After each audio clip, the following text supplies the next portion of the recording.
The date is March 15 at 1:31 p.m.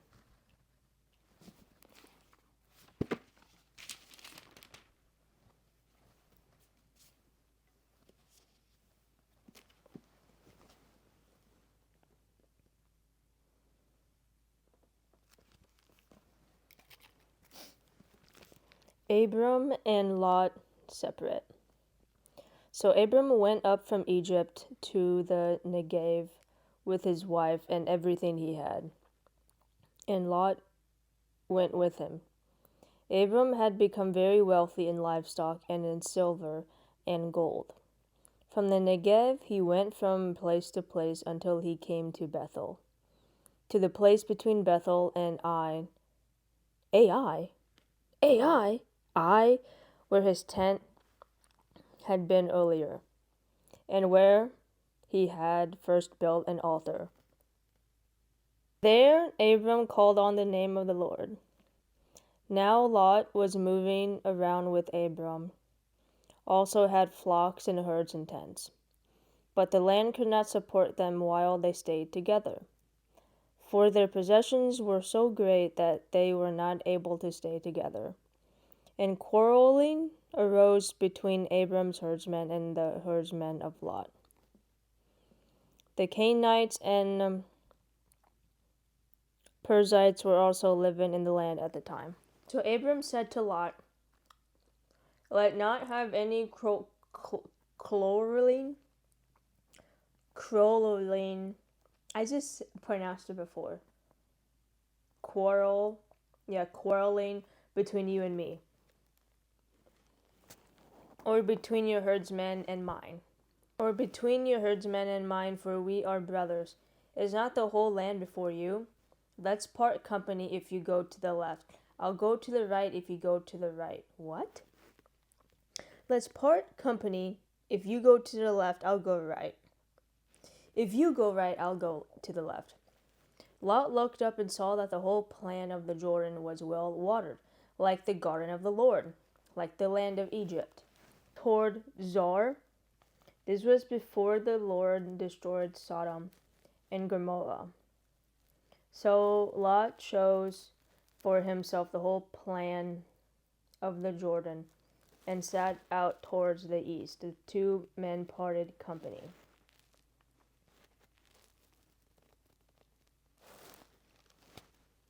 God called Abram to Canaan, where he promised to make him the founder of a great nation. After a short stay, famine drove Aram, Sarah, and their nephew Lot to Egypt. Now they returned to the promised land. Okay, now I'm going to answer the questions. How would you describe Abram in this story?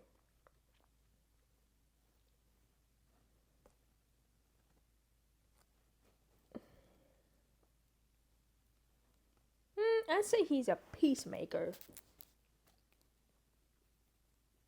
because he just escalated a situation by saying, we shouldn't fight, we're brothers, even if we don't agree with each other, we can both agree with the fact that, hey, when you go left, I'll go right. They respect one another.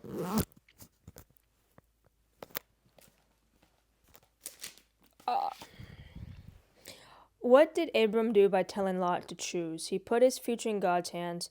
He took the initiative to solve the problem. He forced Lot to solve it. He graciously preserved their relationship. I say he took the initiative to solve the problem, and then he also graciously preserved their relationship by meeting in the middle of, okay, you go left, I'll go right. How do you think Lot felt about Abram's ideal?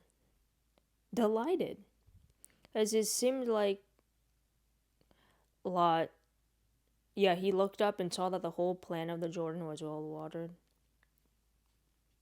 I feel like Lot and the two men parted. He was delighted, and then he was relieved as well. How would you have felt if you were in Lot's place? At first, I would feel terrible, and then I'll go, you know what? I feel relieved. When you have a disagreement with someone, what are you most likely to do?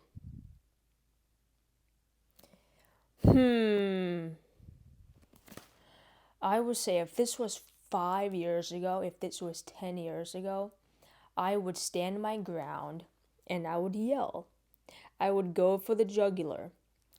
But now, in 2026, at the age of 24, I would make peace, and then I would strike and compromise, meet in the middle. How, if at all, do you need to change in this area? I do not believe that I need to change in the area of how to de escalate a situation. I have gotten a whole lot better, whereas before it was my opinion is the best opinion. I have a really good sense of controlling my anger. I do not need, I mean, we all need improvements, no one is perfect. But as of now, I cannot think of any ways that I need to improve on. Because I'm very good with making compromise and making peace. How does the story challenge you? I need to be more giving. I need to be satisfied with what I have. I need to put things in God's hands. I need to be content where I am. I would say I need to be more giving. Need to be more understanding. If you could ask God to change one thing about your most difficult relationship, what would it be? I would say my relationship with both my parents, just because I am gay.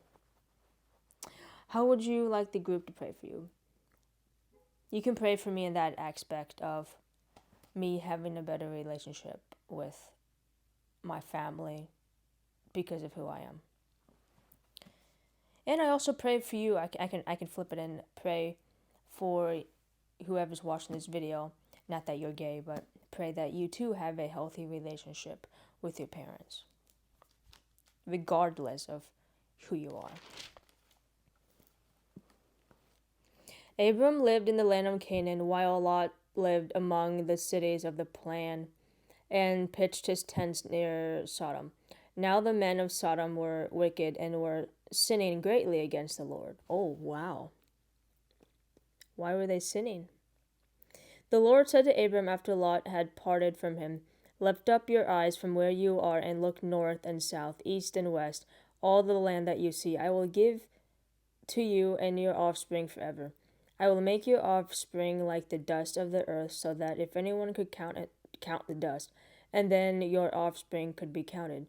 Go walk through the length and breadth of the land, for I am giving it to you." So Abram moved his tents and went to live near the great trees of Mamre at Hebron, where he built an altar to the Lord.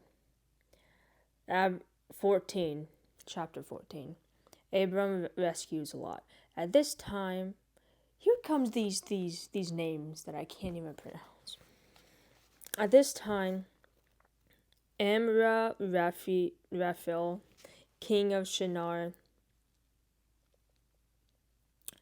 Anarch, king of Elasar, Kedar Lomar, king of Elam, and Tadil, king of Goim, went to war against Bera, king of Sodom. Bersha, king of Gomorrah, Shinab, king of Admah, Shemeber, king of Zeboam, and the king of Bela, that is Zar. All these latter kings joined forces in the valley of Siddim, the Salt Sea. For 12 years they had been subject to Kedar Lomer, but in the 13th year they rebelled. In the 14th year, Kedar Lomer and the kings allied with him went out and defeated the Rephanites and Ashtaroth, Canaan, the Zunites in Ham, the Emites in Shavah, Kiratham, and the Harats in the hill country of Sur, as far as El Paran near the desert. And then they turned back and went to En Mishpat, that is Kadesh. And they conquered the whole territory of the Amalekites, as well as the Amorites who were living in Hazazon Tamar. And then the king of Sodom, the king of Gomorrah, the king of Admah, the king of Zeboam, and the king of Bela, that is Zor, marched out and drew up their battle lines in the valley of Siddim against Kedorlaomer, king of Elam, Tidal, king of Goam, Amraphael, king of Shinar, and Aronich, king of Elasar, 4 kings against 5. Now the valley of Shittim was full of tar pits, and when the kings of Sodom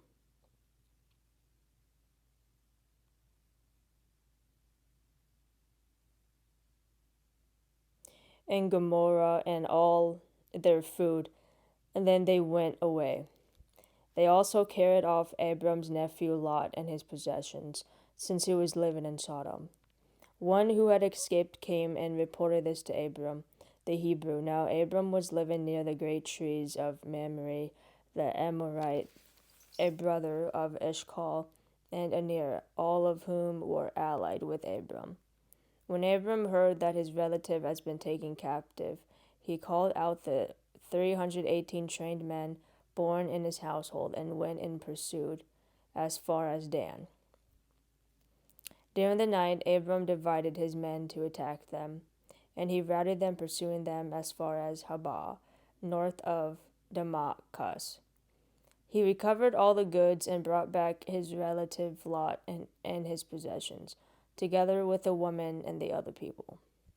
After Abram returned from defeating Kedorlaomer, and the kings rallied with him, the king of Sodom came out to meet him in the valley of Shavah, that is the king's valley.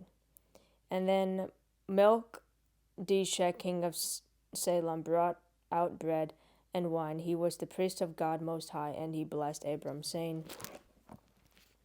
Blessed be Abram by God Most High, creator of heaven and earth, and blessed be God Most High, who delivered your enemies in your hand. And then Abram gave him a tenth of everything. The king of Sodom said to Abram, Give me the people and keep the goods for yourself. But Abram said to the king of Sodom, I have raised my hand to the Lord, God Most High, creator of heaven and earth, and have taken an oath that I will accept nothing belonging to you, not even a thread or the thong of a sandal, so that you will never be able to say, I am Abram rich. I will accept nothing but what my men have eaten and the share that belongs to the men who went with me to Aner, Eshcol, Mamre. Let them have their share. God's covenant with Abram. After this, the word of the Lord came to Abram in a vision. Don't be afraid, Abram. I am your shield, your very great reward. But Abram said, Oh, sovereign Lord, what can you give me, since I remain childless, and the one who will inherit my estate is Eliezer of Damascus?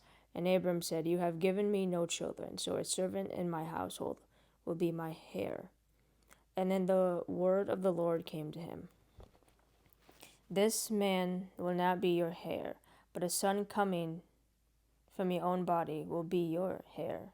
He took him outside and said, Look up at the heavens and count the stars.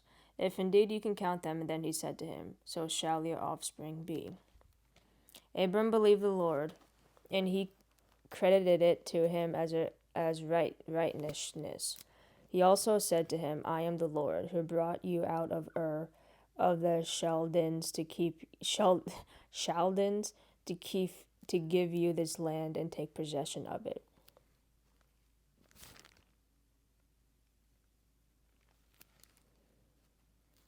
So the Lord said to him, Bring me a heifer, a goat, and a ram, each 3 years old, along with a dove and a young pigeon.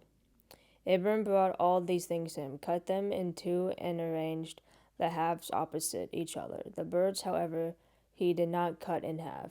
And then birds of prey came down on the carcasses, but Abram drove them away. As the sun was as the sun was setting, Abram fell into a deep sleep, and a thick and dreadful darkness came over him. And then the Lord said to him, "Know for certain that your descendants will be strangers in a country not their own, and they will be enslaved and mistreated for 100 years. But I will punish the nation they serve as slaves, and afterward they will come out with great possessions. You, however, will go to your fathers in peace and be buried at a good old age. In the fourth generation your descendants will come back here, for the sin of the Amorites has not yet reached its full measure."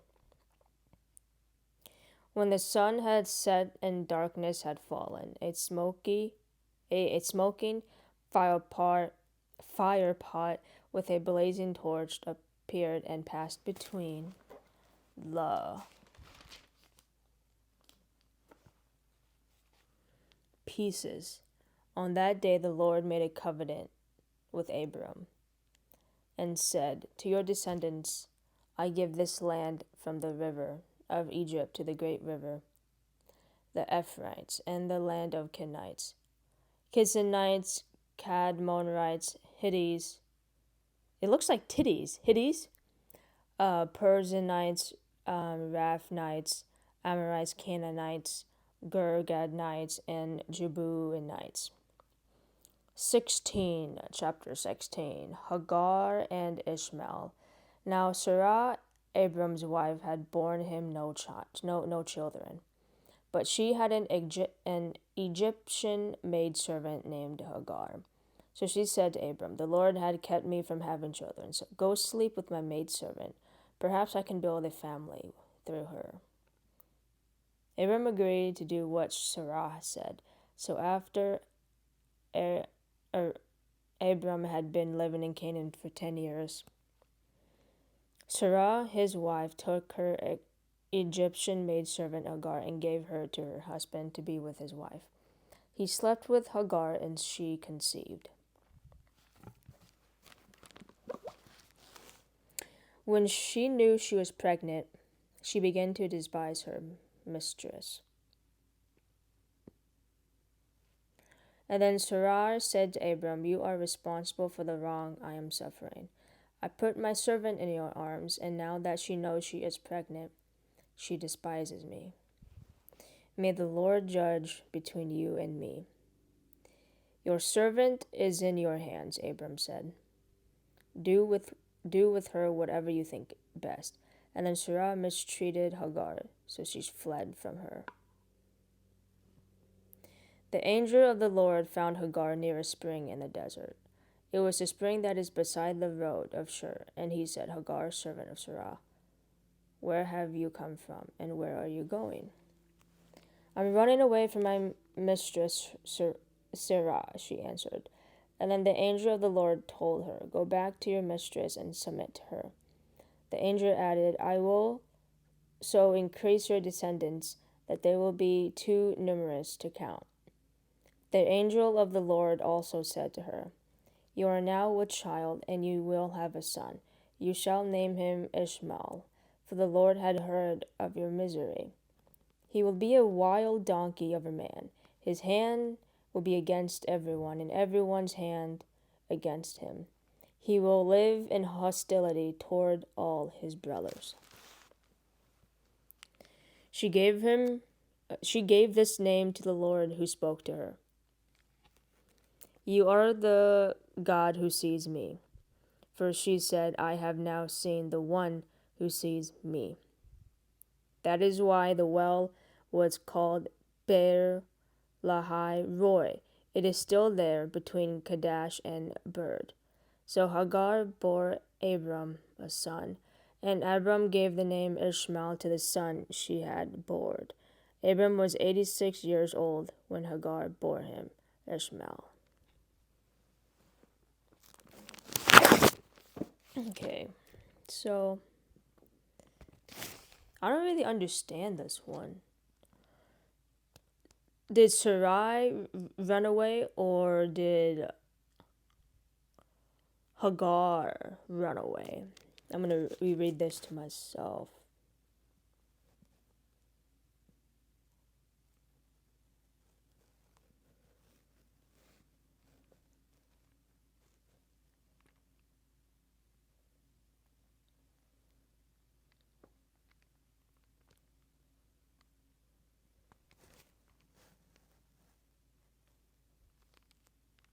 Oh, Hagar ran away. I see. What do you think drove Sarah to this course of action?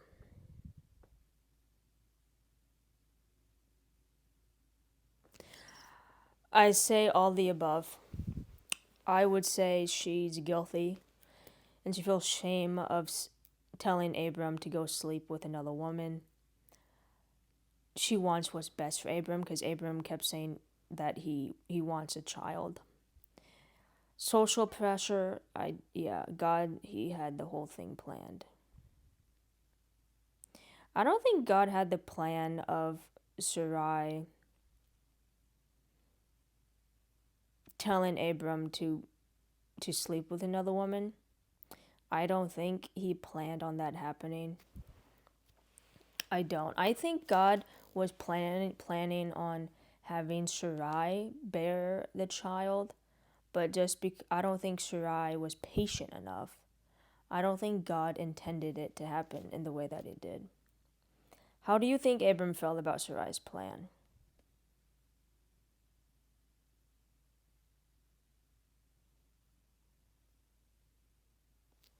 I was gonna be like, what am I doing with another woman? And then I wonder what God thinks. And then I think too what God would think. How do you think Hagar felt about Sarai's plan?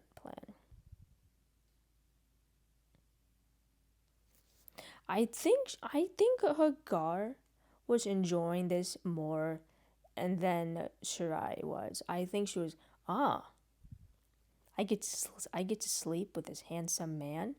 Okay, you know. I think she was enjoying this. Who does Sarai blame for the plan backfiring? I don't think she was blaming anyone, right?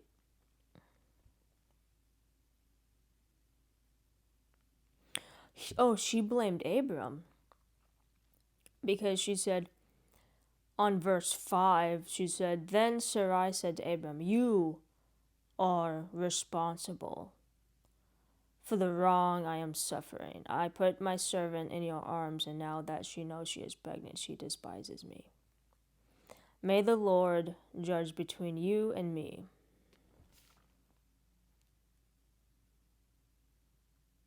That's kind of messed up because Sarai even said to Abram, You can sleep with Hagar. And then she ended up being mad at Abram because he ended up sleeping with her. That's kind of messed up. Who is your best pick on target when you want to pass the blame on to someone other than yourself?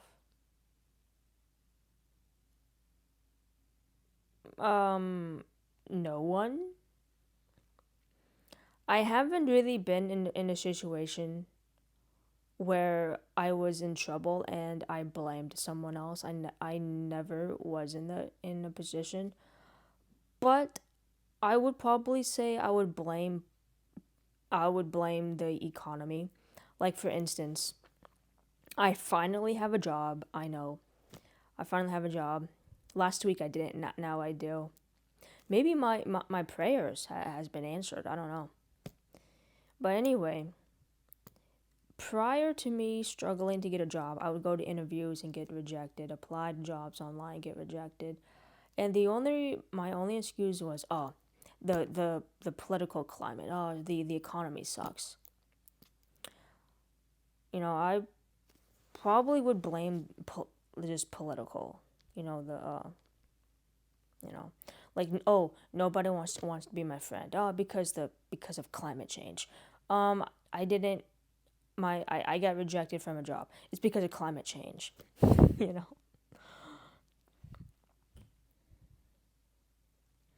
Why is it easier to blame anyone other than yourself? When I get in trouble, I don't blame anyone but myself. But just hypothetically, it's hard. I believe that it is hard for people to see the negative side of them. It is hard for people to see their own weaknesses. It is hard for people to think that they're less than. People often think that their ideas are the best. They often think that they are the best. They're the most prettiest, most sexiest person alive, when in reality, they're not. It's easier to blame someone else and then to admit your wrongs. Because it's a lot harder to fix your mistakes. It's easier to blame someone else and then to focus on what really is happening. 7. How would you describe the communication between Sarah and Abram? Horrible. I would say their relationship in the beginning seemed to be good. The whole situation of Sarai saying to Abram, hey, you can go sleep with this woman because I can't give you a child. Sounds a bit weird to me, but she did it out of love, and it's just one of those things where you told me to do this thing, and then now you're mad at me because I listened to you? Seems a bit problematic to me.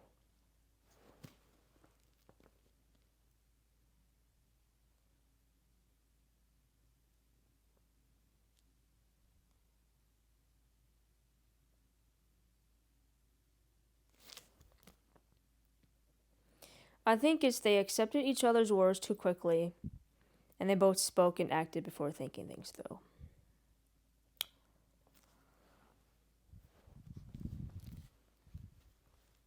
In your own close relationships, how often do you find yourself in positive situations that cause conflict or misunderstanding? How can you avoid the damages? Okay, sometimes when I film YouTube videos, I tend to get impulsive. Like, I talk about things that I shouldn't be talking about, in inappropriate things. Or I remember a time where I'll yell back at my parents, like I'll talk back to them. Just be really impulsive in this situation. But what really helps me is that controlling my anger and sleeping. If I still feel the same when I wake up the next morning, and then, we should talk about it. What has really helped me is that if I'm really angry, I go to my room and I go to bed. I take a nap. It's like a reset button for me. I shut my eyes, go to bed, then I wake up the next morning. And if I do feel the same, and then I know that that action was justified. But then if I go to bed and I wake up the next day and I feel bad, I know that I made a bad decision. Quite possibly, Sarai and Hagar had become close friends. How do you handle conflict with good friends? Talk to them, communication. How hard is it for you to pursue closeness after friendship has gone sour? Trust. Trust is very hard when someone wrongs you. I say trusting the person after it has happened is really hard. In your life, what are you waiting for? I'm waiting on getting my goals completed on YouTube. I have a lot of goals in life, my bucket list. I think I inserted my bucket list in the last video, I believe. How are you dealing with the weight? Not good, actually. How have you tried to make matters to your own hands? I'm very patient. I know that I just have to be more patient than I am right now. Every morning when I wake up, it's I know it's terrible. I go on my phone and the first thing I check is how many subscribers I have and how many views did my last video get. I always tell myself that I'm not going to check it, but I always check it. because checking in isn't gonna make any difference.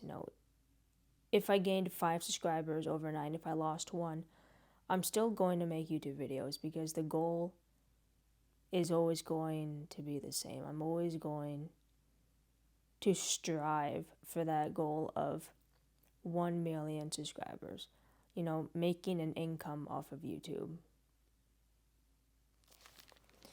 And 2, making music, my patience with how many more days, how many more months will it take for me to get, so much better at the guitar and the piano.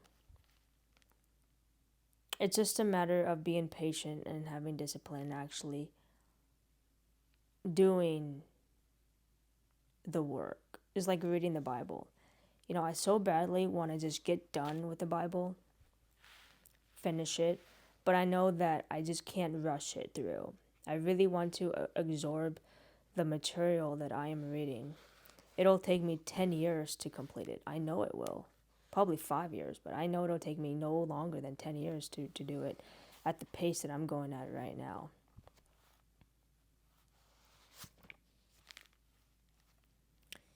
Patience is the devil. It really is. It's not a matter of doing the work. It's a matter of doing the work and waiting for it to happen. And you can relate that back to Abram and Sarai. Even when in chapter 15, Abram, he gave that offering to God, and even God said that if you looked at the stars, he would grant him a child, and that's what Abram did. And Sarai and Abram had no patience. Maybe if they waited a couple more days, maybe Sarai would become pregnant, but now we would never know. This group can pray for me that I will set out my goals and complete them in terms of being patient. Like I said, it's not a matter of doing the work, because you are doing it. It's a matter of doing the work and being patient with it. And I pray for you the same as well, whatever you are doing in life, and be patient with it. Don't get angry at people. Because there's worse things in life to think about. There's worse things in life to worry about. Don't think too much about it. Become patient. If you're thinking of a impulsive situation, take a sleep, wait 3 days, go back to it. If you want to do a certain thing, I would say go to bed, Then if you wake up the next morning, you still feel the same, and then And then do that for 3 days in a row. Really hold in your anger, really hold in that emotion. And if you still feel the same by the end of the week, and then do it, That's what helps me, is that if I really want to yell, if I want to do something really impulsive, I usually sleep on it. The common saying of, I'll sleep on it. It actually works, If you still feel the same the next morning, and then you should probably do it, or you should probably talk it out with someone. Just don't go act in the moment, Take a couple hours, take a couple days, and then think about it.